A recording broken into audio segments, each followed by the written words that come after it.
یہ بڑا مزیدار سوال ہے۔ السلام علیکم ورحمۃ اللہ وبرکاتہ۔ دنیا میں رہتی ہوئی کیا اللہ سے ملاقات کی کوئی صورت ہے؟ اللہ ہر جگہ موجود ہے، تو آڑ کیا ہے درمیان میں؟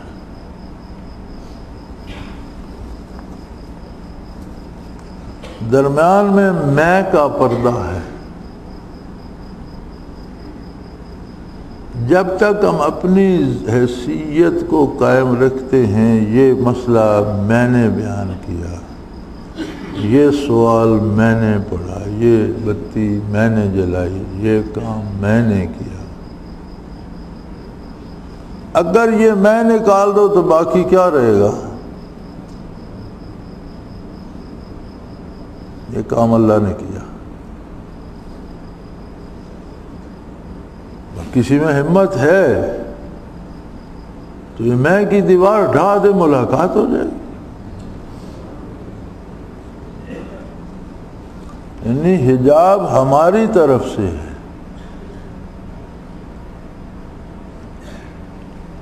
رہی یہ بات کہ دوسرا سوال ہے مرنے کے بعد کیا اللہ کے حضور فوراً پیش کیا جائے گا، یہ یوم حشر میں ملاقات ہوگی؟ تو حدیث شریف میں موجود ہے کہ روح فوراً بارگاہ الوہیت میں پیش کی جاتی ہے، اور کافر روح کے لیے جب فرشتوں کی تو ڈیوٹی ہے، وہ لے کے جاتے ہیں تو آسمانوں کے دروازے نہیں کھولے جاتے اور اسے واپس پھینک دیا جاتا ہے سجین کی طرف، چونکہ یہ قبر جو ہے یہیں سے علیین شروع ہو کر 7ویں آسمان تک جاتی ہے، اور یہیں سے سجین شروع ہو کر 7ویں زمین تک جاتی ہے۔ تو یہ نقطہ آغاز ہے علیین و سجین کا، یہ قبر۔ یا ہندو جلا دیتا ہے یا کوئی دفن کرتا ہے، جو بھی کرتا ہے تو اس کا وجود، مادی وجود کسی شکل میں مادے کی تبدیل ہو کر رہتا تو وہی ہے۔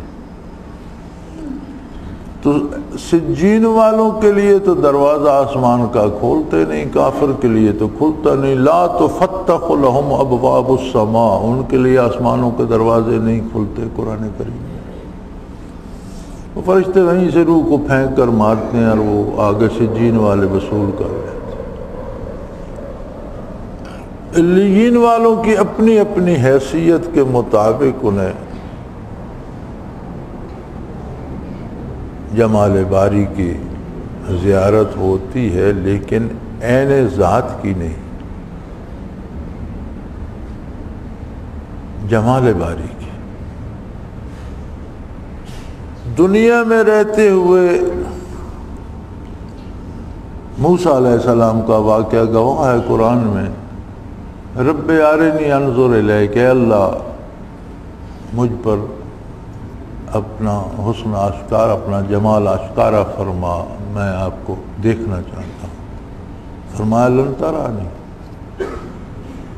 تو نہیں دیکھ سکے گا، دیکھ نہیں سکتا۔ ان مادی آنکھوں سے اس مادی دنیا میں میرے جمال کو دیکھنا ممکن نہیں۔ پھر انہیں حکم دیا کہ تم وادی سے اس پہاڑ پر چڑھ جاؤ اور سامنے والے پہاڑ کو دیکھو، اگر وہ سلامت رہا تو پھر تم بھی دیکھ سکو گے۔ فلما تجلی ربہ للجبل، صوفیاء کہتے ہیں کہ یہ تجلی بھی عین ذات نہیں تھی، جمال ذات کی تجلی تھی۔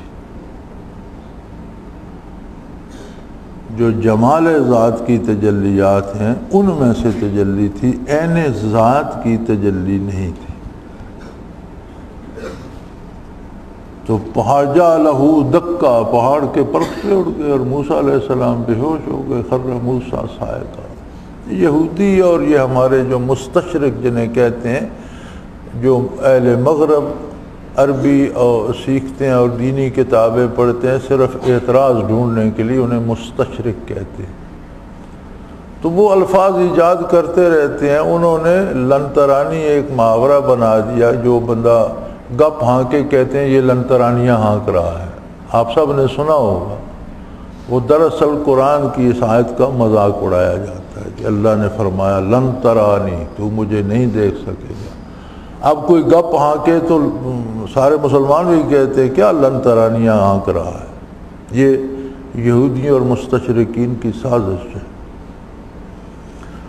اسپین میں 300 سال بعد مسلمانوں پہ زوال آ گیا تھا اور عیسائی غالب ہونے لگے تھے۔ مجاہدین نے افریقہ پہ، ساحل افریقہ پہ جو ملک تھا سوڈان وغیرہ جسے آج کل کہتے ہیں، کوئی مصر، اس کا مصر میں آتا ہے، کوئی سوڈان میں، اس پہ حکمران تھے یوسف بن تاشفین۔ وہ مجاہد آدمی تھے اور وہ بربر تھے قوم کے۔ مجاہدین نے ان سے رابطہ کیا، وہ افریقہ سے آئے، انہوں نے شکست دی عیسائی فوجوں کو، پورا مسلمانوں کا علاقہ جو پھر واپس لے کر اس پر ایک ان مجاہدین کی حکومت بنا دی، اور اس کے بعد 400 سال تک مزید مسلمان وہاں حکومت کرتے رہے۔ تو یوسف بن تاشفین چونکہ بربر تھے تو مستشرقین نے ایک لفظ ایجاد کیا، بربریت، جو ہم سب بولتے ہیں بربریت، ظلم اور ظالمانہ، حالانکہ وہ مجاہد تھے، ظالم یہ تھے۔ انہوں نے شکست دی تو انہوں نے ایک لفظ ہمارے منہ میں بھی ڈال دیا، ہر بندہ بے تکلف بولتا ہے ظلم و بربریت، جور و بربریت، کیونکہ وہ بربر تھے۔ جس طرح فرعون کے ساتھ تکبر کو فرعونیت کہہ دیا گیا، انہوں نے ظلم کو بربریت کہہ دیا، اور ہر بندہ بے تکلف بولتا ہے، ہم نے کبھی غور ہی نہیں کیا، نہ ہمارے علماء یہ جانتے ہوتے ہیں، نہ ہمیں جانتے ہیں تو ہمیں نہیں بتاتے۔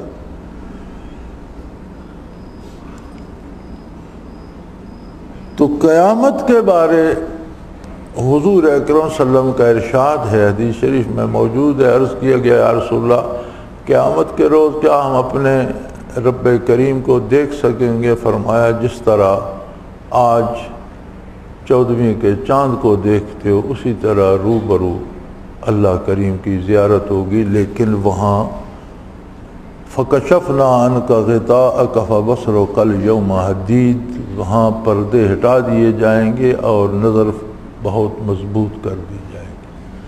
تو اس دنیا میں ان آنکھوں سے جمال باری اگر اللہ کا اولو العزم رسول اور کلیم اللہ نہیں کر سکتا تو ما و شما کس حساب قطار میں ہے۔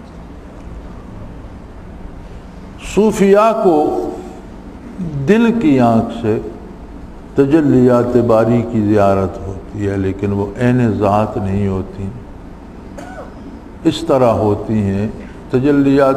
ان کو کہتے ہیں جیسے آپ کسی شخص کے سامنے اس انداز سے شیشہ کریں کہ شیشے میں دوسرے کو بھی اس کی تصویر نظر آئے،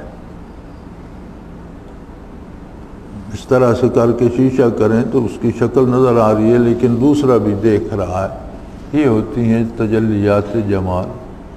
یہ صوفیاء کو اور بہت بلند پایہ صوفیاء کو نصیب ہوتی ہیں، ان میں سے بھی کسی کو، سب کو نہیں۔